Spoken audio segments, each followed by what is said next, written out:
For Reaper Metal Productions, I am Adam of Unbaptized Records, making a brand new video for you today. Today is my part 2 of my 6-part series going through my Guilty Pleasures, the non-metal edition.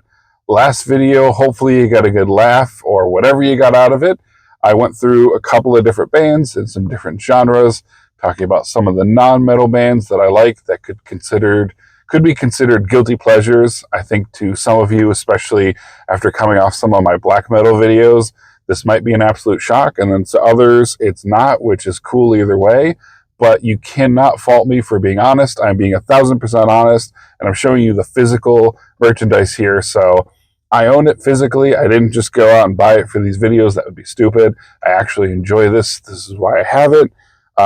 So I'm going through my list, my stack of CDs of the non-metal bands, and they are non-metal for a whole lot of them. I don't think any of them are even metal adjacent at all. That's why I threw some of those bands into the metal and metal adjacent guilty pleasures. But here are a few, spanning from things like rap and pop music to classic rock, and even a soundtrack in here. So let me know what you think of them. And the first one, I'll go easy on you for this first one. This one definitely falls in a similar category to the previous video with the Doors, and especially for the old heads, the metal fans that grew up in the 70s with classic rock, that like their Led Zeppelins, the Deep Purples. This is a band you probably even saw back in the day, which if you did, I'm jealous, and I think that's awesome.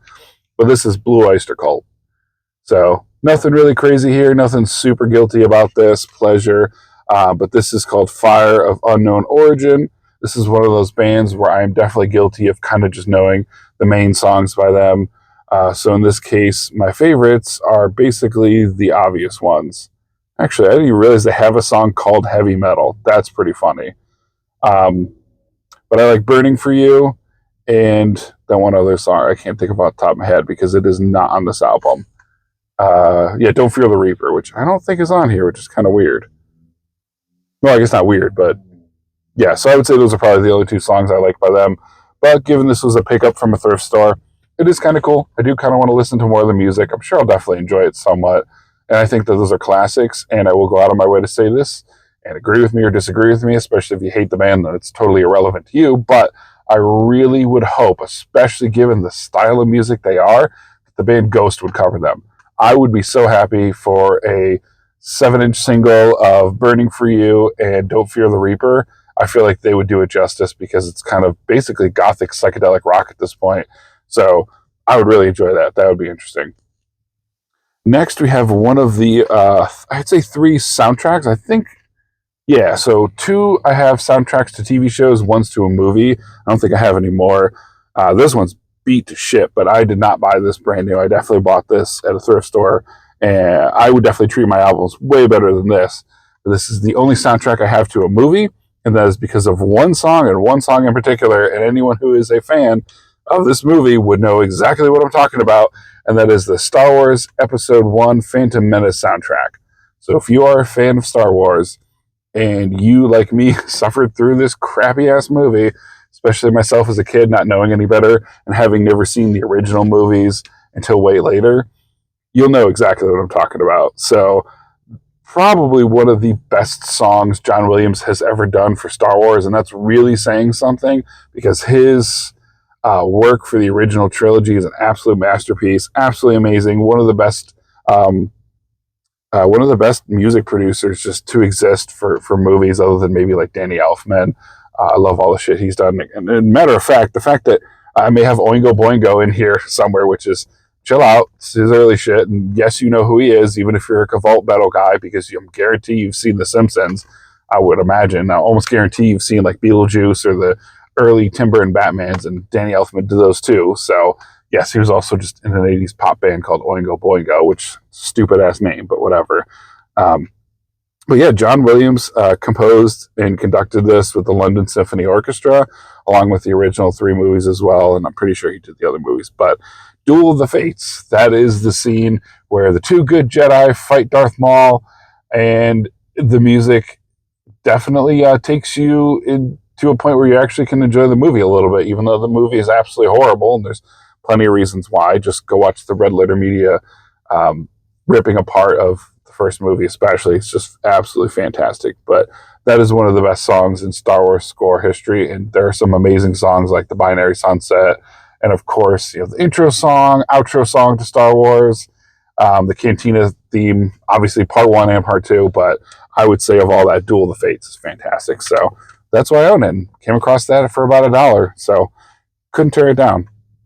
Next is a style, I guess, or subgenre of rock or whatever it is exactly. But this is one of the types of music I actually really do enjoy, and I would be curious to see if people like this. Let me know in the comments. This is a style of music that some people in the metal scene, especially maybe my age, who are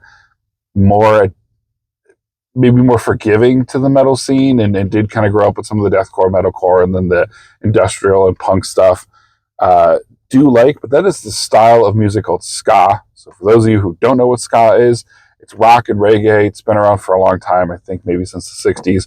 I'm not a historian of it because I don't know the older stuff, the stuff that came out of like Jamaica and South Africa. I know very little of that.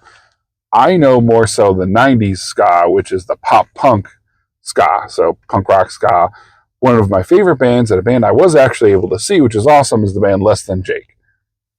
So The Science of Selling Yourself Short is one of my favorite songs that's on this album, the anthem. I also have, I forget the name of the album, but it's got the guy who kind of looks like Superman diving into the pool, and the song is called, I think, All of My Friends Are Metalheads. That's a great song too. I love that, and I like this, and I've seen them live, and there's also the Gainesville, Florida album. That's a great one. That probably has the songs I like the most on it, but I do not own it, unfortunately. I only own those 2 other albums, but if you like ska music, there's a couple of ska albums in here. Other than metal and maybe punk rock, ska is definitely my second favorite style of music, for sure. Like, hands down, I absolutely love it. I would say techno might be my third favorite. Techno or whatever some of those previous bands were that I showed you, like Ace of Base, whatever that falls under, that would probably be my third favorite, even above like classic rock, because depending on the band, especially maybe 70s and 60s, I do like. There's a lot of those 80s bands, the ones that teeter on glam metal. I'm just not a fan at all, man. I mentioned them before, and they're fine here and there, like a song here and there. Like I kind of can tolerate that one song by Rat because I heard it in a commercial, the Geico commercial. I'm like, yeah, it's kind of catchy. Or that stupid Skid Row song, 18 to Life. I'm like, all right, fine, whatever. But I would much rather listen to ska than that. But that's just me. Again, you can consider ska absolutely deplorable nonsense, and it sounds basically like metalcore with trumpets. Whatever. I like it. I like it a lot. I know a lot of metalheads my age also seem to like that shit too, which is cool. And I'll go over a few other bands I like. I don't want to spoil them. The one band I will mention I do not own for whatever reason is the band Streetlight Manifesto. Let me know in the comments. I'd be curious if any of the people who watch this shit actually like them too.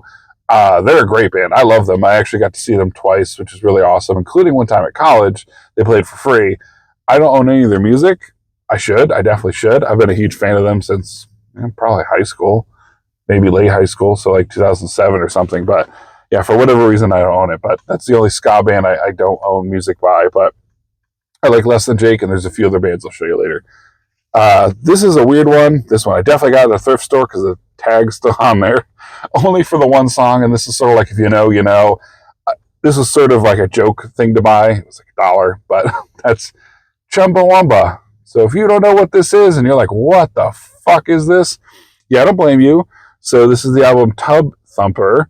And the song on here, I'm sure you have to know. That's the I Get Knocked Down song. You know, I get knocked down. I'm not going to sing it, but you all know.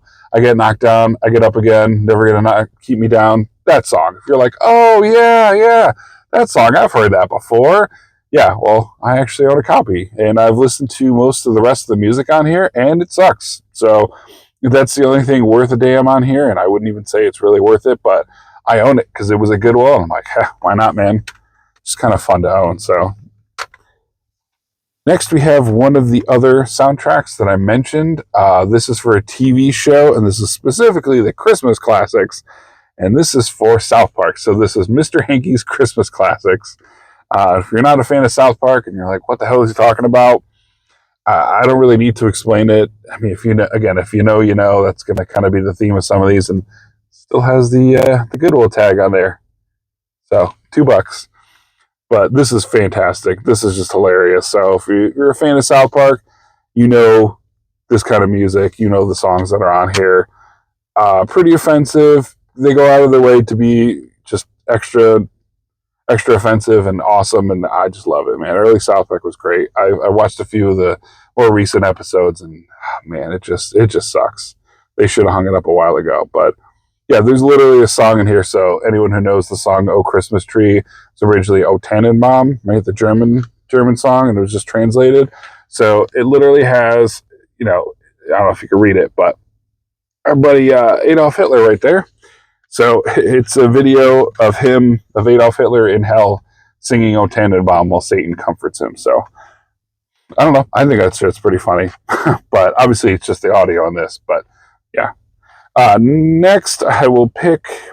This is the complete opposite of pretty much anything metal. If you were to say what artist is as opposite of metal as you could possibly pick, I could pick two artists. One of them will show up, and this is the other one. And yes, I do like this music. That's James Taylor. Classic, man. Classic. I don't know exactly what you want to call it. Soft rock, pop rock, or whatever. But Carolina in My Mind, Fire and Rain, You've Got a Friend, Mexico. I mean, these are just awesome songs that I grew up with. So yeah, obviously the exact polar opposite of metal. But I mean, it just gets so boring if all you listen to is metal, in my opinion. Some people say that, as far as they go to non-metal is like the Misfits. I'm like, dude, you're missing out. That's what's really happening.